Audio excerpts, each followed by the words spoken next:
ఈరోజు నేను గుడ్డు ముల్లంకాయ పులుసు చేశాను. మన ఛానల్లో నాన్ వెజ్ రెసిపీస్ కంటే గుడ్లతో చేసిన రెసిపీసే చాలా ఉన్నాయి.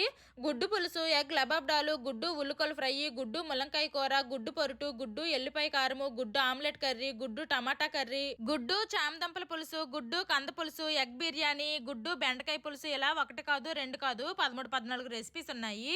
ఇంకా నేనేమైనా చెప్పడం మిస్ అయిపోయానో ఏమో మరి. గుడ్డుతో ఇన్ని రెసిపీస్ ట్రై చేశాను అంటే ఇవన్నీ నాకు తెలిసినవి కాదు. ఇందులో చాలా వరకు నేను యూట్యూబ్ లో, ఇన్స్టాలో చూసి ట్రై చేసినవే. నా ఛానల్ స్టార్టింగ్ లో గుడ్డు కర్రీనే నా ఛానల్ ని మలుపు తిప్పి పట్టాలెక్కించింది. అందుకే గుడ్డుకి నాకు విడదీయని అనుబంధం ఉంది. గుడ్డుతో ఇన్ని రకాలు ట్రై చేశాను. ఇంకా మీకు తెలిసినవి ఏమైనా ఉంటే కామెంట్ చేయండి, ఇంకా నేను ట్రై చేస్తాను. గుడ్డు ముల్లంకాయ పులుసు ఇంతకు ముందు నేను 2-3 సార్లు అలా చేశాను. నాకు బాగా నచ్చిన రెసిపీస్ వీడియోస్ తీయకపోయినా సరే ఇంట్లో అప్పుడప్పుడు రిపీటెడ్ గా చేస్తూ ఉంటాను. గుడ్డుతో కొత్త కొత్త రెసిపీస్ ఏమైనా కనిపిస్తే నేను ట్రై చేస్తూ నా ఎక్స్పీరియన్స్ ని మీతో షేర్ చేస్తాను. Bye bye.